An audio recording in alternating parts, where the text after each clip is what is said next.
Okay, hey guys. So, I have a question for you. Describe yourself.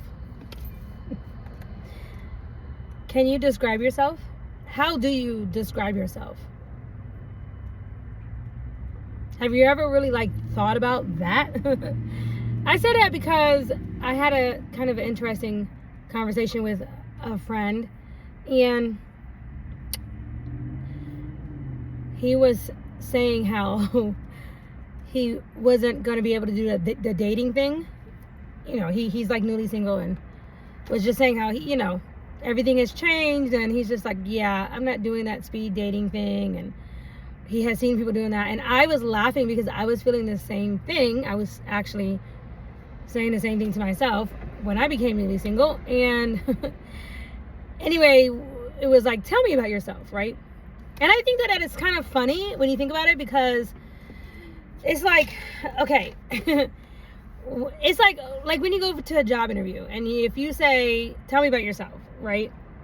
If the person wants the job or whatever, they're going to say whatever they need to say to convince you to believe whatever they're selling or believe in them so that you hire them, right?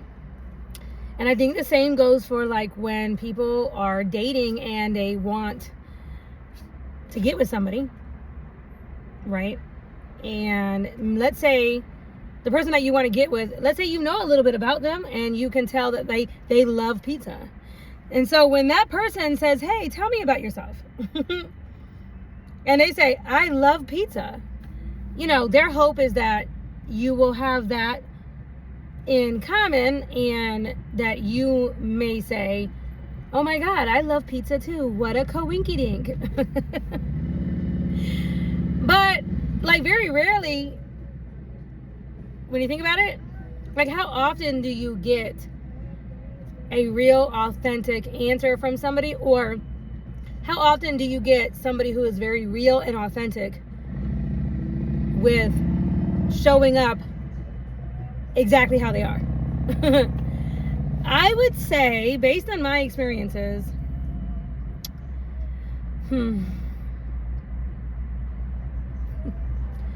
probably not very often. It's unfortunate that it's probably not very often.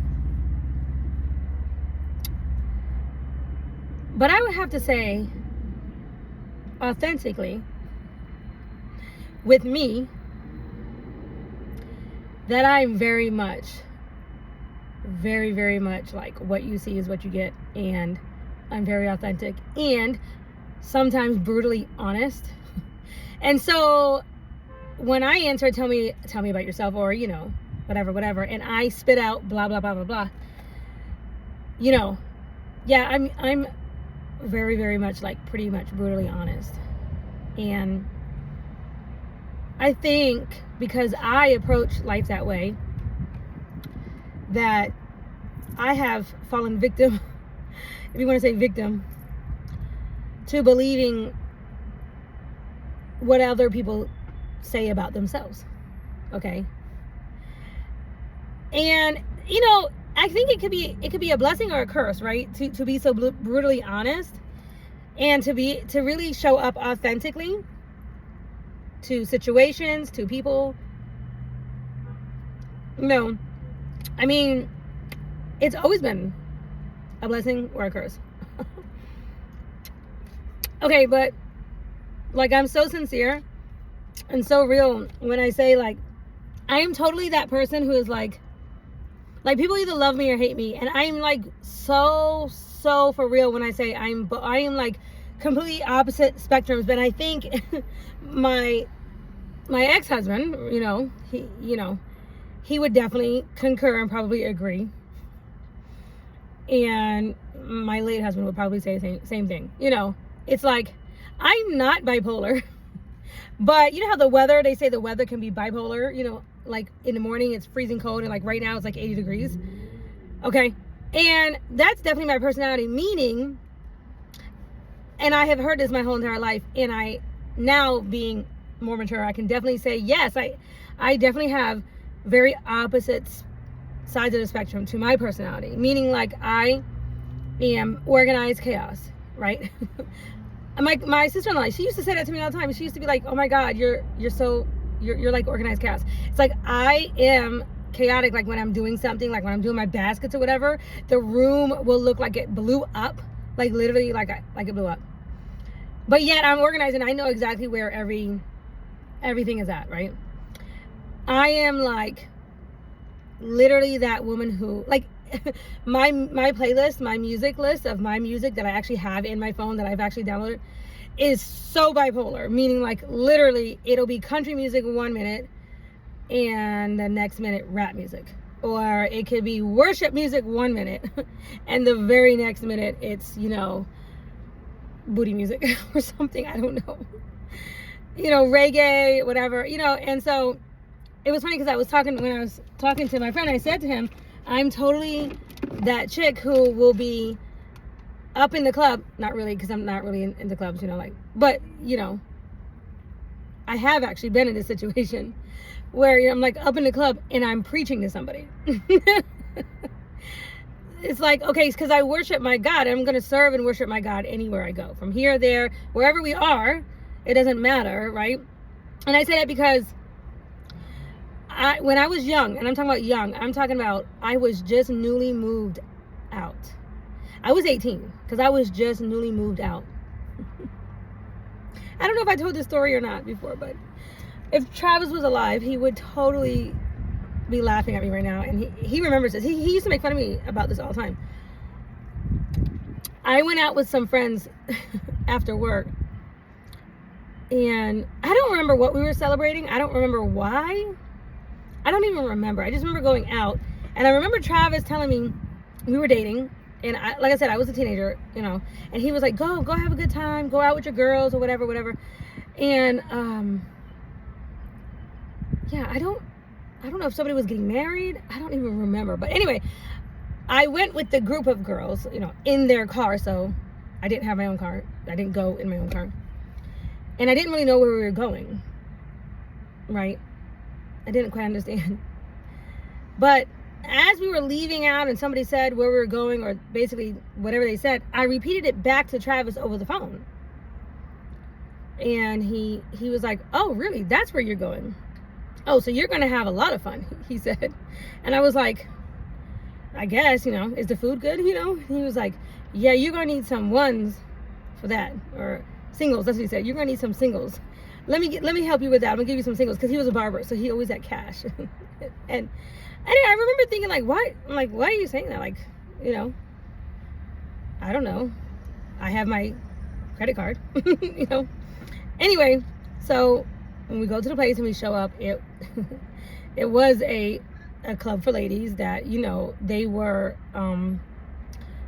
featuring the Chippendale dancers. This is so funny because I was young and I was very also naive, and I was also very good in a lot of ways, I guess you could say. But anyway, I had never heard of Chippendales.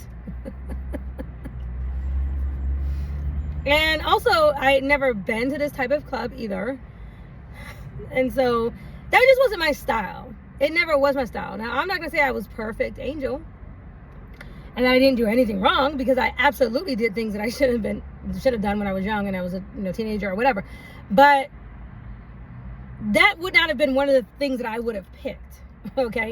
In any case, I didn't know where we were going. So, I walk up into this club and lo and behold, you know, it's definitely Chippendales dancing. And it was the first time I ever seen underwear in the shape of an elephant. And anyway, I was so taken off guard. I remember, because I just wasn't, I didn't know. I sincerely didn't know. Nobody actually even said, like, what type of place this was. Like, that's the truth. Like, nobody said it to me. And I don't know if they just assumed that I knew or something. I don't know, but I didn't. So I remember, like, leaving from, like, the stage area, like the table and everything. And back then we had payphones. And I remember asking for a phone behind the alcohol counter or whatever. And anyway, the guy gave me a phone.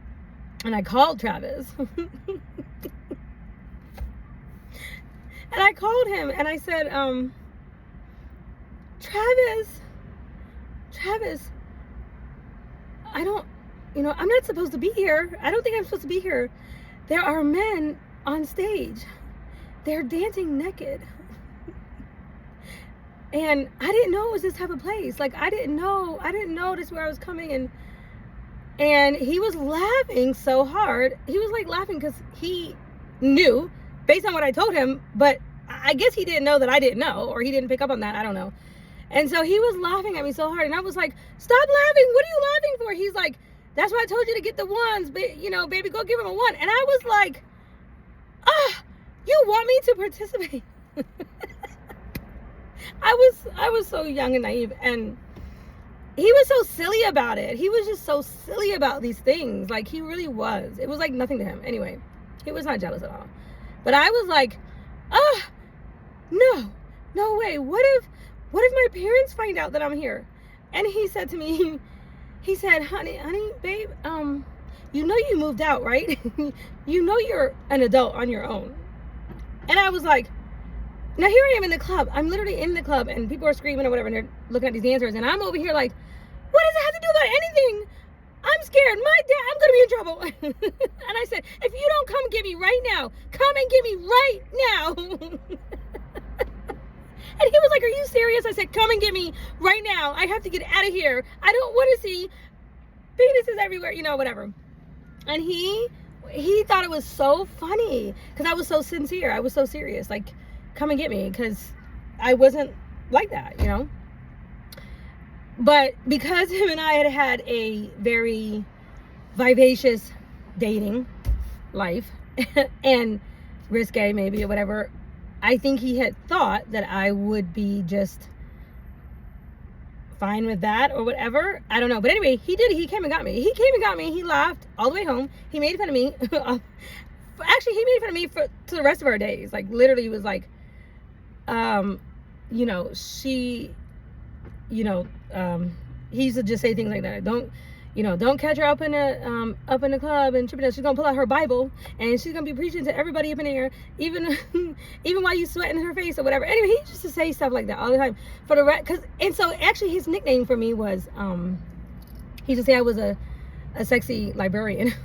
Because he would say that, like, I had some boring things to me because I like my vitamins, but then I had some other things that were about me that were fun or very dramatic. Like, I could be very dramatic about some things, and I like to work or whatever. Like, I like to do my, like I like to be independent. Like, I like to do my best because I'm very passionate about my work, like makeup and stuff like that, right? So I can be very dramatic about that. Anyway, I can literally be like the woman who's going to take her vitamins and eat ice cream. Not every single day, but like I guess I do have very opposite type of personality traits, even in my music. And like, even with whatever I do, I notice that I do so people either love me or they hate me. And it's like, I might show up in a way that it might seem very angelic, right? But if you piss me off, I might pop off on you. And the thing is like, if you disrespect me. Now, I am not confrontational. I never seek to be confrontational to anybody. I never go out to start anything with anybody because I don't do drama. I don't like drama. But I have no problem going there, right? If you take me there, right? And it's like, I don't come off as that way. I don't come off that way right away because, I might come off as being very goody two-shoe and everything like that in some ways. And then in other ways, it's like, oh, she can drop it like it's hot. It's like totally opposite, right? But, it could be a curse or it could be a blessing because I really am like, very much what you see is what you get. Like, and in one moment I might be in work mode, beast mode, and I'm totally like focused on that. And then the very next day, it's like, if I'm married or whatever, it's all about my husband, and I'm going to, make his favorite meal and make sure that his,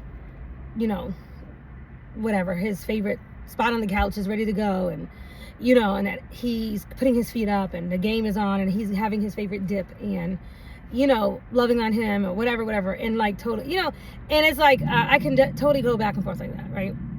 And that's my real personality. That's really who I really am.